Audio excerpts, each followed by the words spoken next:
Look at this thing. If you told me this thing was from Earth, I'd call you a liar. The worst part is, this disgusting creature is from Earth and might be in your backyard. In fact, I found this guy right here in my girlfriend's backyard. Alright, so I'm in a strange situation right here. I'm standing out here in Jasmine's backyard in the middle of the night because there is a very peculiar creature, a very alien creature that you can find here, and it's not supposed to be here, but it is a hammerhead flatworm. The hammerhead flatworm looks exactly like how it sounds. If you were to take a head of a hammerhead shark and put it on a worm, you get the hammerhead flatworm. However, these guys range in a variety of different shapes and colors. Some look way cooler than the dull brown one I found. Like, look at this shit, or this, or this. Like, you cannot tell me this is an alien. So it's a hammerhead flatworm, also known as the genus Bipalium, and people give them the name the immortal worm, which, you know, that's probably not the best if it's invasive. So yes, this is a very bad invasive species, and it's a very, very strange one. It honestly just looks like an alien. So they get the name immortal worm because they're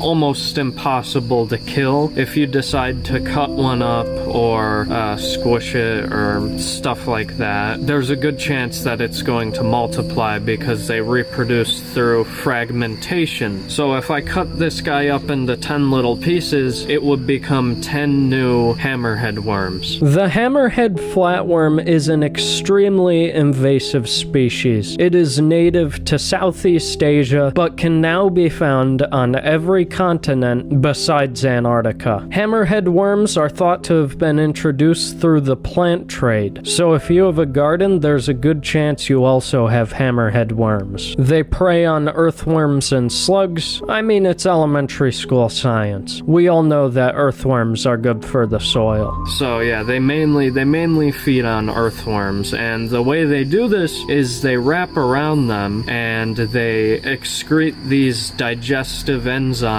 that literally dissolve the earthworm, and then they slurp them up.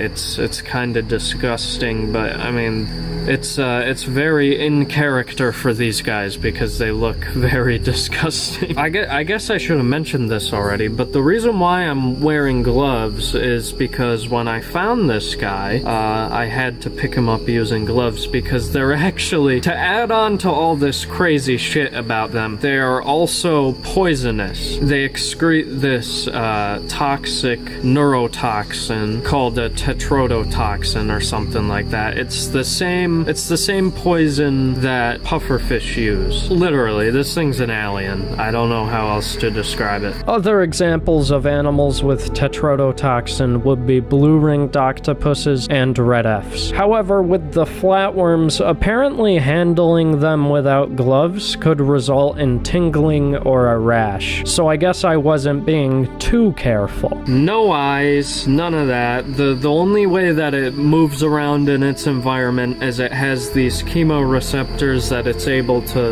locate its prey with. It's just weird. It's just weird as hell. And the fact that they're just out here is so, I don't like it.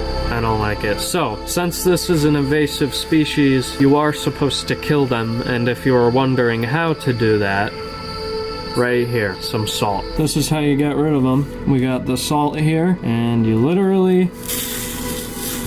That's it. He's dead. And just like a horror movie, sometimes pouring salt on these guys doesn't even kill them. It's advised to actually pour salt on them and then put them in your freezer to really make sure they're dead, but I don't want this freaky-ass creature in my freezer, so no thank you. I'm just gonna hope that it killed them. Since these creatures are so peculiar, let's look into the phylogeny of them. Here's my crappy version of the phylogenetic tree of the animal animal kingdom. Hammerhead flatworms are part of one of the weirdest phylums there is, Platyhelminthes. Platyhelminthes literally translates to flatworm. Ah, Platyhelminthes, my beloved. Platyhelminthes can be broken into 4 different classes. Trematoda, known for flukes. Cestoda, known for tapeworms. Monogenea, I don't know what the fuck this class is known for, I'm not gonna lie. And last, but certainly not least, Turbellaria, known for planarians. Let's take a look at the average planarian. Look at this guy, isn't he cute? Wow, definitely less disgusting than the hammerhead worm. Similar to the hammerhead worm, this guy has a cephalized head,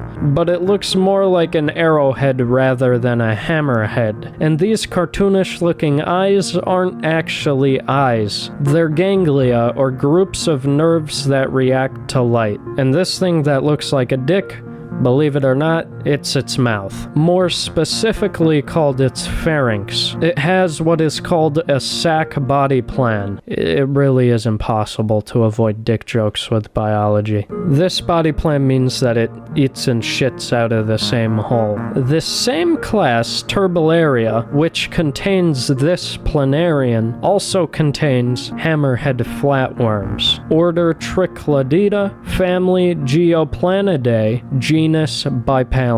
And now we've made it to the genus that contains hammerhead flatworms. The genus of predatory land planarians. The exact species of hammerhead flatworm I discovered is the wandering broadhead planarian. Just like the planarium we looked at earlier, Bipalium have a pharynx, the mouth structure that looks like a dick. This is exactly where they release their digestive enzymes and slurp their prey up into their digestive system. So yeah, the entire phylum of Platyhelminthes is weird, fucked up, and alien. I hope that made sense. Alright, so what are you gonna need to find yourself some of your own little hammerhead flatworms? Whether you have some built-up anger you want to take out on the local wildlife legally, or if you'd just like to own one as a pet because they are an invasive species, so technically when you catch one you have to kill it or keep it for yourself. So, to start off, as I mentioned earlier, these guys are poisonous, so you're gonna want...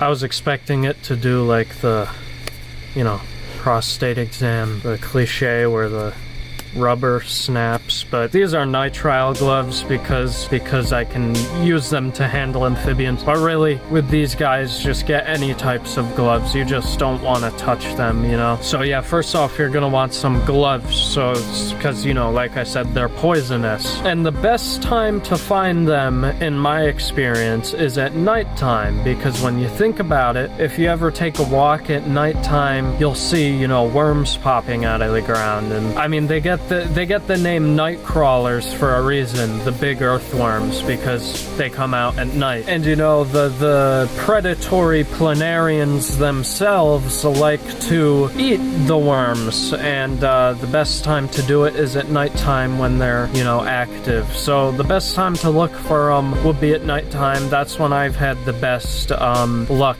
at finding them. That's when they've been the most active. So the next thing you're gonna want is some mustard powder if you want to really facilitate the experience in finding these guys, because this is a really good trick whether you're trying to find hammerhead flatworms or just earthworms in general. If you want to go fishing, basically you get some mustard powder, you get a little spoon, and then you get a container full of water. This is my grandfather's canteen from Vietnam. I only use it because I think it's really funny to pour the mustard powder water on the in the ground. It's like bio-warfare, when in reality it doesn't do any harm to the animals. All it does is it irritates the skin of the worms and it pushes them to the surface because they want to get away from it as soon as possible. And this is a trick that biologists actually use to find worms. So yeah, you get a good amount of the mustard powder in